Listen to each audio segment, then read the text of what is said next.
Hi నమస్తే, welcome to Telangana exams YouTube channel. ఒక్క పోస్ట్కి 150 మంది పోటీ. తెలంగాణ పోలీసు ఉద్యోగం ఇక కలేనా? తెలంగాణలో రాబోయేటువంటి పోలీసు ఉద్యోగాల పోటీ ఎలా ఉండబోతుందో తెలుసా? ఒక్క పోస్ట్కి ఏకంగా 150 మందికి పైగా పోటీ పడే అవకాశం ఉందండి. ఈ నెంబర్ వినగానే గుండెలో రాయపడినట్లుందా?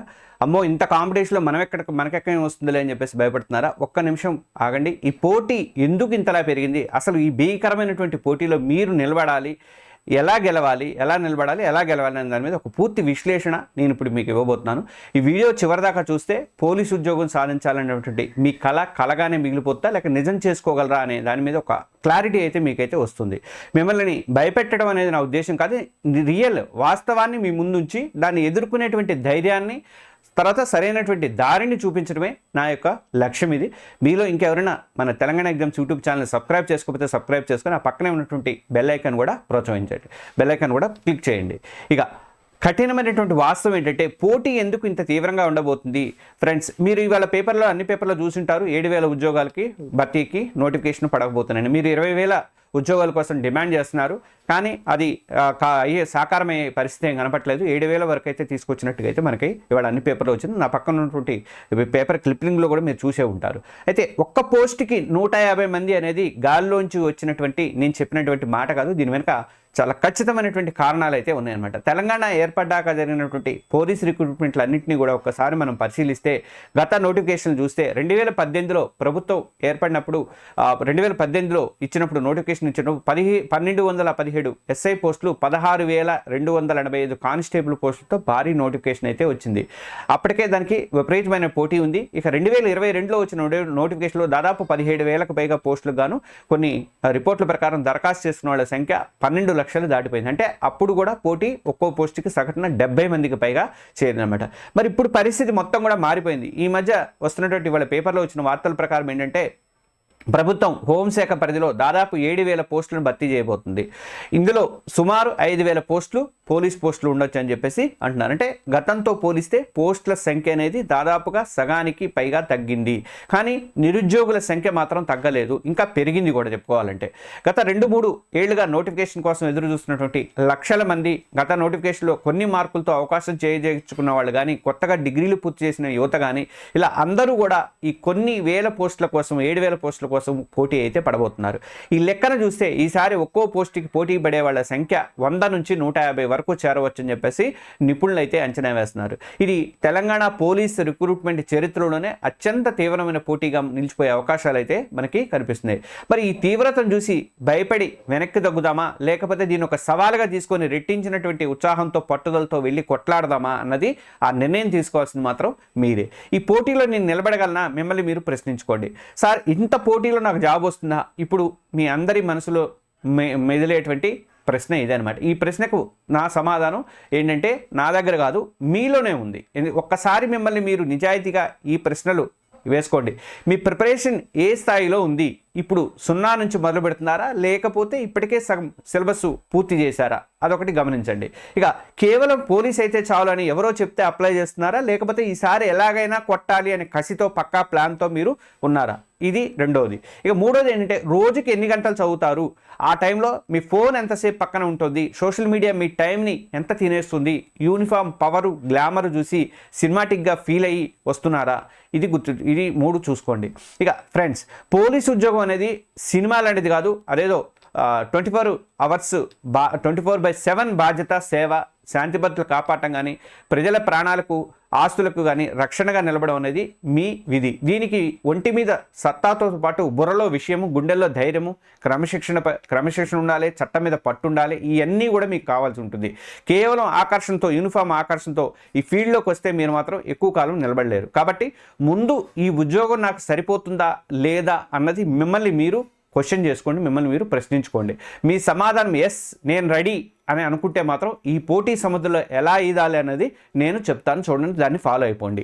ఇక విజేతల వ్యూహం ఎలా ఉండేది, రాత పరీక్షని ఎలా ఛేదించాలనేది చెప్తాను చూడండి. ఈ భయంకరమైనటువంటి పోటీలో గెలవాలి అంటే అందరిలాగా చదివితే సరిపోదు, అందరికంటే భిన్నంగా తెలివైనటువంటి వ్యూహంతో చదవాలి.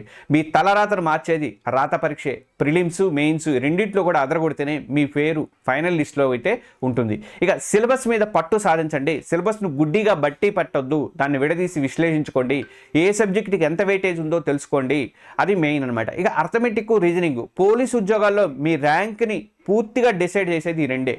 మెంటల్ ఎబిలిటీ, లాజికల్ ఇంజనీరింగ్ అత్యంత కీలకమైనవి. నంబర్ సిస్టమ్స్ కానీ, పర్సంటేజ్ కానీ, ప్రాఫిట్ అండ్ లాస్ కానీ, అర్థమెటిక్ టాపిక్స్తో పాటు కోడింగ్, డీకోడింగ్, సిరీస్, డైరెక్షన్స్ ఇలాంటి రీజనింగ్ టాపిక్స్ మీరు పట్టు సంపాదించాల్సి ఉంటుంది. రోజు కనీసం 2 గంటలు దీనికోసం మీరు కేటాయించాల్సి ఉంటుందన్నమాట. ఇక జనరల్ స్టడీస్, జిఎస్, ఇది ఒక మహాసముద్రం, కానీ తెలివిగా చదివితే మంచి మార్కులు కొల్లగొట్టొచ్చు. ముఖ్యంగా ఫోకస్ చేయాల్సినవి మీరు తెలంగాణ చరిత్ర, ఉద్యమం, రాష్ట్ర ఏర్పాటు. ఇది మన రాష్ట్ర పరీక్ష కాబట్టి దీని మీద పట్టు సాధించడం అనేది చాలా చాలా ముఖ్యము. ఎక్కువ ప్రశ్నలు ఇక్కడి నుంచే మీకు వస్తాయి. ఇక భారతదేశ చరిత్ర, ముఖ్యంగా ఆధునిక భారతదేశ చరిత్ర సరిపోతుంది. అంటే స్వాతంత్రోద్యమం మీద పట్టు ఎక్కువ దృష్టి అయితే పెట్టండి. ఇక పాలిటీ అండ్ ఎకానమీకి వచ్చేసరికి భారత రాజ్యాంగంలోని ప్రాథమిక హక్కులు కానీ, ఆదేశిక సూత్రాలు, రాష్ట్రపతి, పార్లమెంటు, ఎన్నికల కమిషను ఇలాంటి కీలకమైన అంశాలని మొత్తాన్ని కూడా బాగా చదవండి. ఇంకా కరెంట్ అఫైర్స్ గత 6 నెలల నుంచి 8 నెలల వరకు కూడా జాతీయ, అంతర్జాతీయ, రాష్ట్రానికి సంబంధించినటువంటి ముఖ్య సంఘటనలన్నింటినీ కూడా ఒక నోట్స్లో రాసుకోండి. ఇంకా ఇది కాకుండా ఇంగ్లీషు, చాలామంది గ్రామీణ విద్యార్థులు తేలిగ్గా తీసుకునేటువంటి సబ్జెక్ట్ ఇది, కానీ కట్ ఆఫ్ని డిసైడ్ చేయడంలో, ర్యాంక్ని ఇంప్రూవ్ చేయడంలో ఇంగ్లీష్ అనేది చాలా కీలకంగా వ్యవహరిస్తుంది అనమాట. గ్రామర్ కానీ, వొకాబులరీ కానీ, కాంప్రహెన్షన్ మీద రోజు కనీసం 1 గంట అయినా సరే మీరు కేటాయించాల్సి ఉంటుంది. సరైనటువంటి స్టడీ ప్లాన్ ఉండాలండి. అంటే ఒక విషయం గుర్తుపెట్టుకోండి, గంటల తరబడి పుస్తకాలు ముందేసుకొని కూర్చొని చదవడం కాదు, కూర్చున్న కాసేపు కూడా ఎంత ఏకాగ్రతతో నేర్చుకున్నాము అనేది చాలా ముఖ్యం. నేను చాలా వీడియోలో ఈ విషయం మీకు చెప్తూనే ఉన్నా. పాత ప్రశ్నాపత్రాల విశ్లేషణ ఉండాలి. వెంటనే మీరు పాత ప్రశ్నాపత్రాలు 2018, 2022 సంవత్సరాలు ప్రిలిమ్స్, మెయిన్స్ అన్ని పేపర్లు కూడా డౌన్లోడ్ చేసుకోండి. ప్రశ్నలు ఏ టాపిక్స్ నుంచి వస్తున్నాయనేది, ఏ స్థాయిలో వస్తున్నాయనేది విశ్లేషణ చేసుకోండి. ఇదే మీ ప్రిపరేషన్కి దిక్సూచి. ఇలాంటి వీడియోలకి నేను కంపల్సరీగా ఇస్తాను. మనం ఆల్రెడీ ఇప్పటికే మన FBO కన్ను, SI, PC అన్నిటి కలిపి ఒక ఉమ్మడి మాక్ టెస్ట్ ఒకటి మనం పెట్టాము ఆల్రెడీ. తెలంగాణ ఎగ్జామ్స్ ప్లస్ అనే యాప్లో పెట్టాము. ఆ యాప్ లింక్, ఆ కోర్స్ లింక్ నేను కింద ఇస్తాను. దాన్ని డౌన్లోడ్ చేసుకుని ఇమీడియట్గా కోర్సులో జాయిన్ అవ్వండి. ఈ మధ్యలో మొదలు పెడదాం అనుకుంటే నోటిఫికేషన్ వస్తే రాదో, నోటిఫికేషన్ రాగానే దాని మీద మనం కంపల్సరీగా దాని మీద కూర్చొని దానికి సంబంధించినటువంటి మెటీరియల్స్ అన్నీ కూడా మనం అప్లోడ్ చేస్తాం అనమాట. అంతలోకి మీరు జాయిన్ అయిపోండి. ఇక మాక్ టెస్ట్లు, వారానికి కనీసం 1 లేదా 2 మాక్ టెస్ట్లు రాయండి. నేనేమంటానంటే, మీకు మన పాఠాల వైజ్గా, లెసన్ వైజ్గా మాక్ టెస్ట్లు మనం యాప్లో ఇస్తున్నాము. తెలంగాణ ఎగ్జామ్స్ ప్లస్ యాప్లో కోర్సులో ఇస్తున్నాము. అది చేయాల్సిందే. ఇది కాకుండా మనకి మాక్ టెస్ట్లు అంటే గ్రాండ్ టెస్ట్లు కూడా రాయాలి. గ్రాండ్ టెస్ట్లు రాయడం వల్ల ఏంటంటే టైం మేనేజ్మెంట్ అనేది అలవాటు పడుతుంది. ఒక 2 వారాలు 3 వారాలు అయిపోయిన తర్వాత నేను ఆ గ్రాండ్ టెస్ట్ కూడా స్టార్ట్ చేస్తాను అనమాట. మీరు ఎక్కడ తప్పులు చేస్తున్నారు అనేది అర్థమవుతుంది. అయితే ఒక్క విషయం ఏంటంటే, నెగిటివ్ మార్కింగ్ ఉంటుందా లేదా అనేది ప్రతి నోటిఫికేషన్ కూడా మారవచ్చు. గతంలో పరీక్షలకు నెగిటివ్ మార్కింగ్ ఉంది కాబట్టి, కొన్నింటికి లేదు కాబట్టి, రాబోయే నోటిఫికేషన్ కూడా క్షుణ్ణంగా చదివి ఈ విషయం అయితే నిర్ధారించుకున్నాకే మీ వ్యూహాన్ని ప్రిపరేషన్ అయితే చేసుకోండి. అంటే మెయిన్స్లో ఉండొచ్చు అనుకుంటున్నా, ప్రిలిమ్స్లో ఉండకపోవచ్చు. ఇక రివిజన్, కొత్తవేవి చదవడం ఎంత ముఖ్యమో, చదివినవి మర్చిపోకుండా చూసుకోవడం కూడా అంతే ముఖ్యము. రోజు పడుకునే ముందు ఆ రోజు మొత్తం చదివింది, లేదంటే ఆ వారం మొత్తం చదివింది వారాంతంలో కానీ ఇలా రివైజ్ చేసుకోవడం అనేది చాలా చాలా ముఖ్యము. చిన్న నోట్స్ రాసుకోవటము, దీనికి సంబంధించి రివిజన్కి సంబంధించి కూడా మనం బోల్డ్ అని వీడియోలు పెట్టాం, చూడండి ఒకసారి. చిన్న నోట్స్ రాసుకోవడం రివిజన్కి బాగా హెల్ప్ అయితే అవుతుంది. ఇక కొలువుకి పునాది, ఫిజికల్ ఈవెంట్స్లో అదరగొట్టడం ఎలా అనేది కూడా చాలా చాలా ముఖ్యం. మీరు రిటర్న్ పరీక్షలో స్టేట్ టాపర్ అయినా సరే ఫిజికల్ ఈవెంట్స్లో క్వాలిఫై కాలేకపోతే మీ కష్టం మొత్తం కూడా బూడిదలో పోసిన పన్నీర్ అవుతుంది. ఈవెంట్స్ని అస్సలు లైట్ తీసుకోవద్దు. నోటిఫికేషన్ వచ్చాక చూద్దాంలే అని వాయిదా వేస్తే మాత్రం మీరు రేసు నుండి తప్పుకున్నట్లయినా గుర్తుపెట్టుకోండి.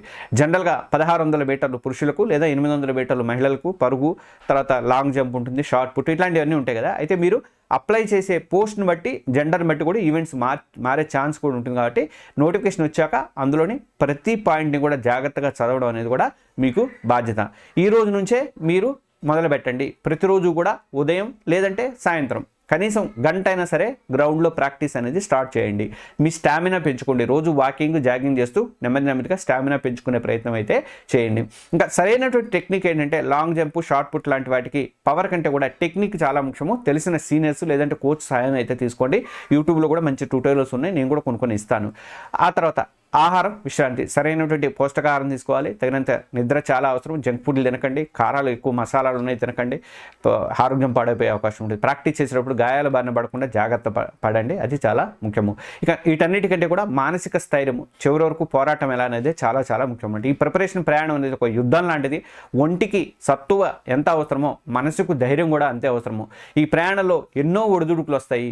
ఫస్ట్ ఒత్తిడిని తరిమి కొట్టండి. నాకు జాబ్ రాకపోతే పరిస్థితి ఏంటనేది ఫ్యూచర్ భయాన్ని మీరు మనసులోకి తెచ్చుకోకండి. చుట్టాల మాటలు లేదా ఫ్రెండ్స్ ఒత్తిళ్ళు ఉంటాయి, వాటన్నిటి కూడా పక్కన పెట్టండి. మీ టార్గెట్ మీద మీరు ఖచ్చితంగా ఫోకస్ చేయండి. ఇక మిమ్మల్ని మీరు నమ్మండి. అంత పోటీలో కూడా నాకెందుకు వస్తుంది అనే నెగిటివ్ ఆలోచన దగ్గరకు రానియొద్దు. ఆ ఒక్క పోస్ట్ నాదే అనే నమ్మకంతో చదవడం ప్రిపరేషన్ అనేది ఈ రోజే ఇప్పటి నుంచే స్టార్ట్ చేయండి. చిన్న చిన్న లక్ష్యాలు పెట్టుకోండి. నెల రోజుల్లో సిలబస్ మొత్తం పూర్తి చేయాలని పెద్ద టార్గెట్ పెట్టుకొని భయపడటం కంటే కూడా ఈ రోజు ఈ 2 టాపిక్స్ పూర్తి చేయాలని చిన్న చిన్న లక్ష్యాలు పెట్టుకోండి. దానికి సంబంధించినటువంటి లెసన్ వైజ్ మాక్ టెస్ట్లు చెప్పా కదా మన యాప్లో ఉంటాయి, అలా వాటిని పూర్తి చేయండి. ఇక వాటిని పూర్తి చేసినప్పుడు చిన్న చిన్న టార్గెట్స్ పూర్తి చేసినప్పుడు వచ్చేటువంటి సంతృప్తి మీకు చాలా ఉత్సాహాన్ని అయితే ఇస్తుందన్నమాట. ఇక ఆరోగ్యకరమైనటువంటి అలవాట్లు చేసుకోండి. రోజు కాసేపు ధ్యానం లేదా యోగా చేయడం కూడా మీ ఏకాగ్రత, మానసిక ప్రశాంతత అనేవి పెరుగుతాయి. ఫ్రెండ్స్ గుర్తుపెట్టుకోండి, మనం ఈ వీడియోలో మొదట్లో ఒక ప్రశ్న వేసుకున్నాం. ఒక్క పోస్టుకు 150 మంది లేదా 100 మంది పోటీ పడుతుంటే తెలంగాణ పోలీస్ ఉద్యోగం ఇక కలేనా అని నేను క్వశ్చన్ చేశాను. ఈ విశ్లేషణ మొత్తం చూశాక నేను చెప్పేది ఒక్కటే, సరైనటువంటి ప్లానింగు, స్ట్రాటజీ లేకుండా కేవలం ఆశతో ప్రయత్నిస్తే గుడ్డెద్దు చేలో పడ్డట్టుగా వెళ్తే మాత్రం కష్టము. మీది కలగానే మిగిలిపోతున్నప్పుడు. కానీ ఈ పోటీని అర్థం చేసుకొని దానికి తగ్గట్టుగా ఒక కఠోరమైనటువంటి దీక్షతో, పక్కా ప్లాన్తో, ప్రతిరోజు క్రమశిక్షణతో కష్టపడితే ఇది కల కాదు, మీరు సాధించగలరు. ఆ నమ్మకం నాకుంది. ఆ 150 మందిని చూసి మీరు భయపడద్దు. వాళ్ళల్లో చాలామంది సీరియస్గా ప్రిపేర్ అయ్యే వాళ్ళు ఉండరు. నిజమైనటువంటి పోటీ చివరి వరకు నిలబడేది బహుశా 10 నుంచి 15 మంది మధ్య ఉంటుంది. ఆ 10 మందిలో మీరు ఒకరిగా ఉండటానికి మీరు రెడీగా ఉన్నారా? ఆ ఒక్క పోస్ట్ని కొట్టడానికి ఎలాంటి త్యాగానికైనా మీరు రెడీగా ఉండాలి. అయితే అప్పుడే మీ విజయం అనేది మీ సొంతం అవుతుంది. ఆ కొన్ని వేల పోస్టులలో ఒకటి మీకోసం ఎదురు చూస్తూ ఉంటుంది. ఈ విశ్లేషణ మీకు ఉపయోగపడింది, మీలో కొత్త ఉత్సాహాన్ని నింపింది అని చెప్పేసి నేనైతే మనస్ఫూర్తిగా నమ్ముతున్నా. రాబోయే రోజుల్లో సబ్జెక్టుల వారిగా స్ట్రాటజీ వీడియోలు కానీ ప్రతిదీ కూడా అన్నీ ఉంటాయి. మీకు ప్రిపరేషన్ టిప్స్ ఉంటాయి. మీకు కోర్సులో చేరితే ఇంకా ఎక్కువ బెనిఫిట్ అయితే ఉంటుంది. ఈసారి కోర్స్ని చాలా డిఫరెంట్గా ఇస్తున్నాం. మూడిటికి మనం ఎస్ఐ, పీసీ అండ్ ఎఫ్బిఓలు మూడిటికి కంబైన్డ్గా కలిపిస్తున్నాం. మంచి కోర్సు, అది మాడ్యూల్ టైప్లో ఇస్తున్నాము. కాబట్టి ఆ కోర్సులో వెంటనే జాయిన్ అవ్వండి. దానికి సంబంధించిన లింకు కింద ఉంది. ఇలాగే మీలాగే వీడియో పోలీసు ఉద్యోగాల కోసం కష్టపడుతున్నటువంటి ప్రతి ఫ్రెండ్కి, ప్రతి స్నేహితురాలకు కూడా ఇదైతే వీడియో అయితే షేర్ చేయండి. వాళ్ళకు కూడా ధైర్యాన్ని ఇవ్వండి. ఇలాంటి మరిన్ని గైడెన్స్ వీడియోల కోసం మన తెలంగాణ ఎగ్జామ్స్ యూట్యూబ్ ఛానల్ని ఇప్పుడే సబ్స్క్రైబ్ చేసుకోండి. ఈ వీడియోకి ఒక లైక్ ఇవ్వండి బ్రదర్, లైక్ అండ్ సిస్టర్స్. మీ సపోర్ట్ తెలియజేయండి. All the best. Thank you.